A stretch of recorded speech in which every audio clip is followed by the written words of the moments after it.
Hello, everyone. It's great to see all of you.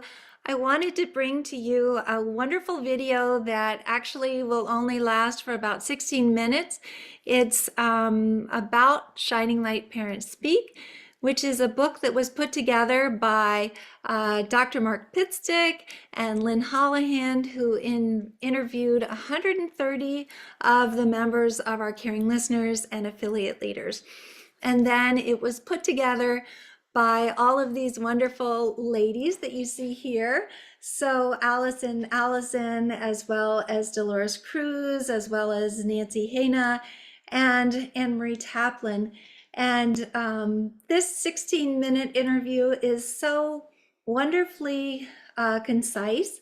And if you would like to get an idea of whether or not you would like to find the book on Amazon, then you can maybe just listen to what's being said. No matter what, we're excited about this interview. We're excited about the book itself. So I'm going to go ahead and just play the interview, which is, again, only 16 minutes long. Welcome to another deep dive. Today we're going to be taking a closer look at Shining Light Parents Speak. Okay. It's a collection of really powerful stories from parents who have experienced the loss of a child. Right. And what makes this book even more interesting is that all of these parents are part of this community called Helping Parents Heal, or HPH for short. I've heard of them. And they really emphasize this idea of finding hope and healing by connecting with their children who have passed on. Oh, okay. Interesting. Yeah, and something that really stood out to me was their focus on conscious language. Oh, yeah, I've heard about this. What do you know about conscious language? Well, I know that for these parents, it's not just about being like, PC or avoiding harsh words. Yeah. It's more about reflecting a belief that their children are still out there. Still present somehow. Exactly, even though they're not physically here. Yeah, it's like their words are reflecting a totally different perspective on life and death. Yeah, totally. And it's fascinating how they believe that the words we use can actually shape our beliefs. So give me an example, like what kind of language are we talking about here?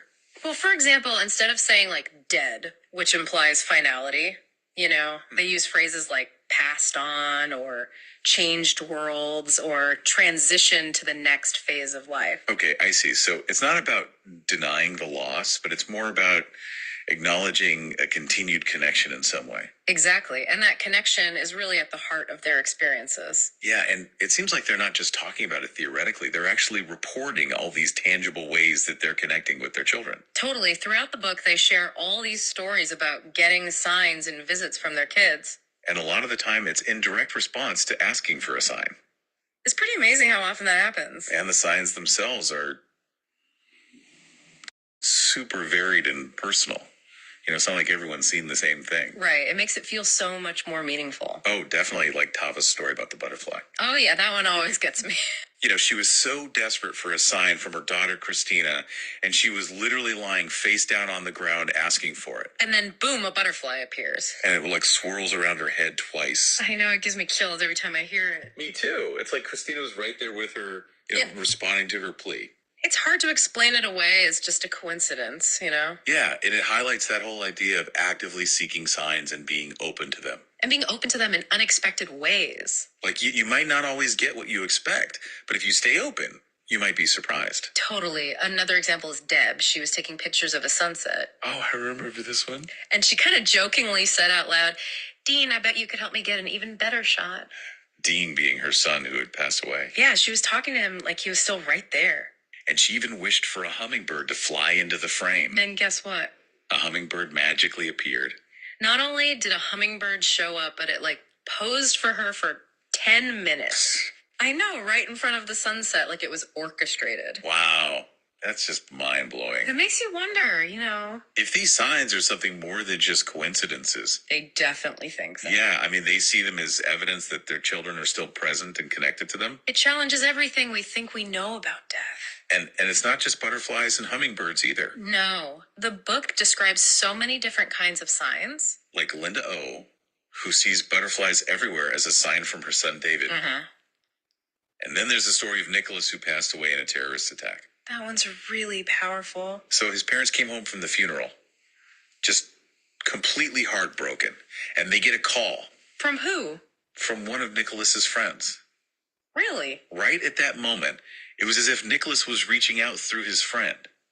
Wow. It's like he was trying to offer them some comfort. Yeah, like he was orchestrating it somehow. It's just so moving. It really is. And it makes you wonder if our loved ones are finding all these creative ways to reach out and offer comfort even after they're gone. It's a beautiful thought. So it's not just that they're still present, they're actively trying to communicate with us.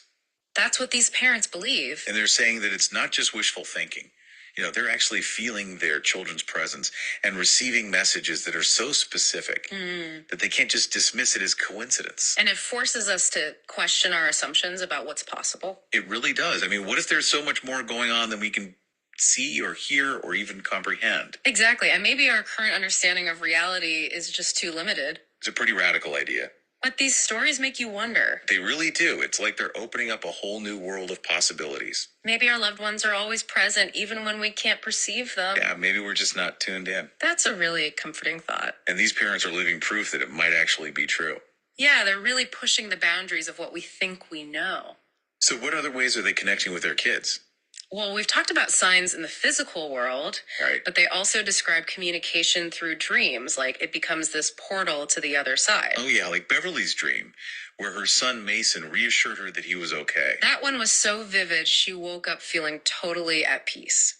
It's amazing how transformative those dream experiences can be. Yeah, it completely shifted her grief and gave her a new sense of hope. So we've got signs, dreams. And then they even talk about telepathic communication. Like mind to mind. Exactly. It might sound kind of out there. It does a little.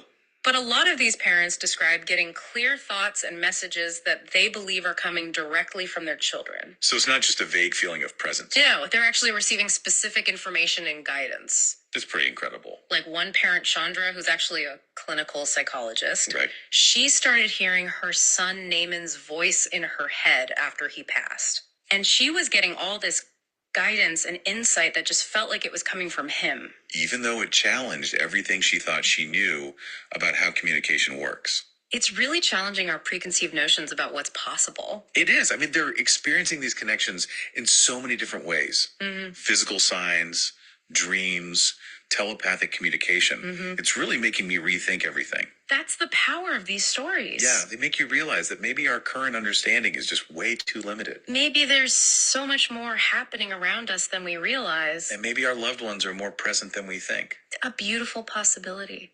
And these parents are living proof that it might not just be a possibility, it might be a reality. A reality that we're just beginning to understand. It's amazing to think about all these different ways these parents are connecting with their children. Yeah.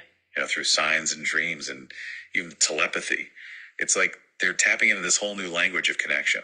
Yeah, it really is. And one of the most fascinating ways they talk about connecting is through music, like songs on the radio. Oh my gosh, those stories were incredible. It's like their kids are sending messages through these carefully curated playlists. Yeah, exactly like Marla's story. Yeah. I remember she was in an Uber and she was like, why is this guy playing 80s music? And then the DJs announced their names. Nicole and Ryan. And those were her kids' names. It's like they were right there in the car with her. It's wild, right? And it's not just random songs either.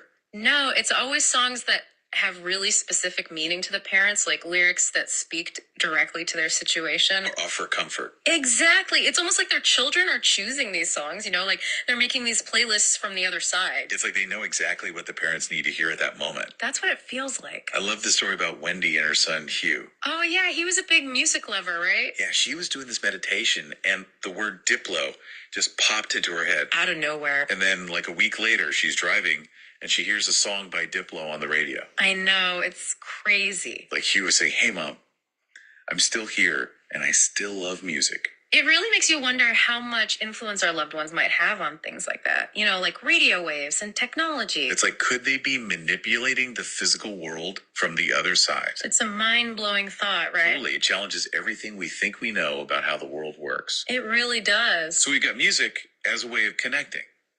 What are some of the other methods they talk about? Well, they also talk about telepathic communication, which we mentioned earlier, that direct mind-to-mind connection. Right. And then there's automatic writing, where they let their hand write without consciously controlling it, believing that their child is actually communicating through them. This sounds a little more I don't know out there. Yeah, I know what you mean. Do they explain how it works? Not exactly, but they share their experiences in a way that makes it feel more accessible, you know? Give me an example. Like Mabel, she describes how her son Leo communicates with her all the time through her writing. She's getting actual messages. Yeah, she says his messages are insightful and helpful and even funny sometimes. Wow. Right. It's really amazing how these parents are finding ways to continue these relationships with their children, even though they've taken on this totally new form. It's really beautiful. And it's not just about getting messages directly either, right? They also talk about communicating through other people. Yeah, it's like their children are forming this network of messengers. Right, like Lynn, whose son Ryan passed away, she says she often gets messages from him through her friends' dreams. That's so interesting. Yeah, her friends will be like, I had this dream about Ryan last night, and he wanted me to tell you something. It's like he's using every avenue he can to get his message through. It's pretty remarkable. And what's really striking is how open these parents are to receiving those messages, you know, no matter how they come through. Yeah, they're not limiting themselves to what they think communication should look like. Right? They're embracing the mystery and the unknown. And that openness is what allows these connections to flourish. Exactly.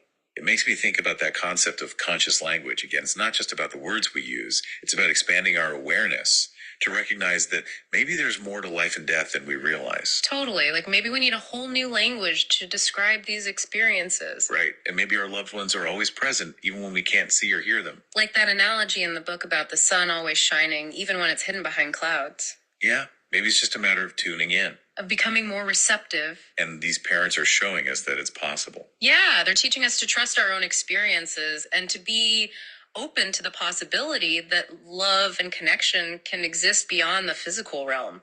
It's really inspiring to see how they've not just survived this loss, but they've actually found ways to thrive. Yeah, they've found meaning and purpose and even joy in their lives despite their grief. It's credible. They've really transformed their grief into a source of strength. It makes you wonder, what if we all embraced this more expansive view of reality? Right. What if we all opened ourselves up to the possibility of continued connection with our loved ones? I think it would change everything. It would change how we live, how we grieve, how we relate to each other. So much to ponder. There really is. This deep dive has already given me so much to think about. Me too. But I'm also curious to hear more about how these parents translate their experiences into action, into a sense of purpose. That's a great point, and that's something we'll definitely explore in the final part of our deep dive. Okay, so stay tuned to discover how these parents find healing, meaning, and even joy in the face of profound loss. It's inspiring to see how these parents have not only coped with their loss, but have actually found ways to grow from it. You know what I mean? Absolutely. It's like they've taken this incredibly painful experience and turned it into something powerful. And I'm curious about the advice they might have for other parents who are going through something similar. Well, luckily, they actually address that directly in the book. Look, they're not just sharing their stories, they're also offering guidance, based on their own experiences. Like, what kind of advice do they give? What are some of the key takeaways? One of the biggest things they emphasize is trusting your intuition. Those little nudges and synchronicities. Like when something happens and it feels like more than just a coincidence. Exactly. They're saying pay attention to those moments because they might be messages from your child. Oh, wow. Like Jamie's story. The one who learned to connect with her son Devin through meditation. Right. She talks about how quieting your mind allows you to really feel your child's presence. So it's about tuning in to those subtle signals. Exactly. And blocking out all the noise of everyday life. But I imagine it's not always easy, to trust those feelings, especially when you're grieving. Oh, definitely. They acknowledge that doubt and uncertainty are a natural part of the process. So how do they suggest dealing with that? They encourage parents to push through those doubts and just have faith in their own experiences. Even when those experiences challenge everything they thought they knew. Exactly. They're saying, trust your heart, even when your head doesn't understand. That reminds me of Rhonda's story. Oh, yeah. She talked about this knowing with a capital K. Like a deep inner certainty. That goes beyond logic or explanation. Yeah, it's a powerful thing. And it seems like they also emphasize that there's no right or wrong way to grieve. Absolutely. Everyone's journey is unique. And there's no one-size-fits-all approach to connecting. Right. They encourage people to experiment and find what works for them. Like Cindy's suggestion about considering your personality and your child's personality. I like that. Yeah, and looking for signs that resonate with you. So if you're a visual person, you might look for visual signs. And if you're drawn to numbers, you might pay attention to number sequences. It's about finding your own language of connection. That makes sense. And they also talk a lot about self-care. Yes, taking care of yourself is so important during this time. Allowing yourself to feel your emotions, but also finding healthy ways to process them. Like Louise's advice about finding a grief buddy. Someone who can support you and remind you to take care of yourself. Especially when it feels like the last thing you want to do. Because it's so easy to neglect your own needs when you're grieving. Absolutely. But they also stress the importance of finding joy and laughter again. Really? Yeah, they're not saying you have to pretend to be happy or anything like that. Right. But they're saying that allowing yourself to experience joy doesn't diminish the love for your child. It's about honoring their memory by living your own life to the fullest. Exactly like Allison, she didn't want to let her sadness consume her. So she found purpose in helping other parents. And she chose to focus on the good things in her life. It's a good reminder that grief and joy can coexist. They don't have to be mutually exclusive. So it's not about forgetting or moving on. It's about finding a way to integrate your loss into your life. And to continue to feel that connection with your child. Exactly. They're saying shift your focus from what you've lost to the love that remains. So instead of focusing on their absence, You focus on their presence and spirit, and you cultivate a new kind of relationship with them. one that transcends physical limitations.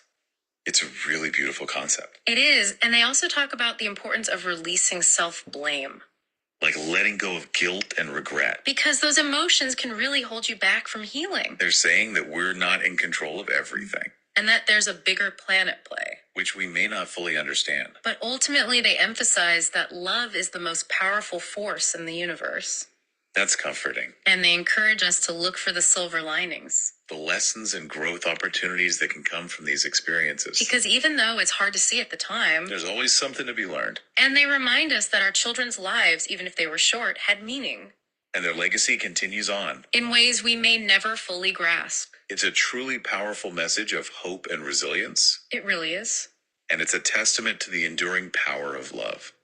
I think it's a message we all need to hear, Whether or not we've experienced the loss of a child. because these parents are sharing a wisdom that goes beyond specific circumstances, They're inviting us to see the world in a different way. to be open to new possibilities. And to recognize the interconnectedness of all things. It's about finding meaning and purpose even in the darkest of times.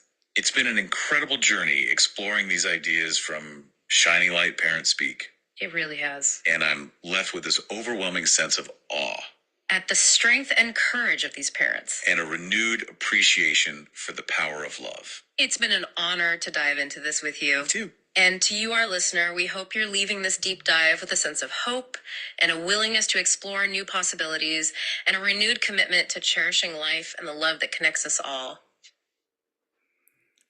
That was totally awesome. I feel so Welcome to grateful. another deep dive. Today we're going to be taking Oh. a I feel totally grateful that this was recorded for this book, Shining Light Parents Speak. And if you all are interested in being able to acquire this book, we give it away for free every 3 months or so on Kindle. It's also available on Amazon. We'll need to be putting together another free giveaway. So I'm not exactly sure when that will be, but we will definitely have it available in the near future. Thank you so much for taking the time to listen to this interview with me and with all of these wonderful authors of this beautiful book. Again, there were 130 of our volunteers who were interviewed for this. So both the affiliate leaders and the caring listeners were interviewed. And thank you so much for your time. Have a wonderful day, and I hope to see you again sometime very soon. Take care.